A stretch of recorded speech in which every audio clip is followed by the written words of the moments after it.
संयुक्त महाराष्ट्रासाठी ज्या ज्या मराठी भाषिकांनी आपलं हौतात्म्य पत्करलं त्या हुतात्म्याचं स्मरण व्हावं म्हणून 17 जानेवारी रोजी संपूर्ण सीमा भागासह कोल्हापूरमध्ये हुतात्म्याला अभिवादन करण्याचा कार्यक्रम आयोजित करण्यात येतो।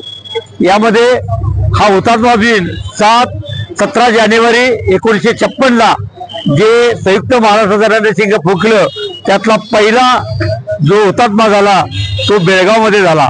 त्यानंतर त्याच दिवशी निपाणीलाही झाला आणि त्यानंतर कोल्हापूरला सुद्धा एक हुतात्मा झालेला होता। याचं स्मरण व्हावं म्हणून संपूर्ण सीमा भागामध्ये हुतात्मा दिन आयोजित केला जातो। गेले अनेक वर्ष अखिल भारतीय मानव महासंघ कोल्हापुरातील विविध समाज आणि पक्षाच्या वतीनं या ठिकाणी आम्ही हुतात्मा दिन बिंदू चौकात आयोजित करतो।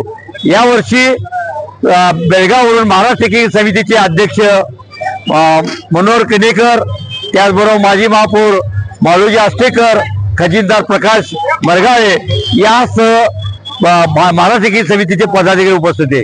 त्याचबरोबर कोल्हापूर शहरातील सर्व समाजाचे घटक यामध्ये सहभागी होते आणि यावेळी असं ठरवलं गेलं जो लढा महाराष्ट्राच्या भूमीत सीमावासियांच्या पाठीमागे होणार आहे त्यामध्ये कोल्हापूरकर आग्रही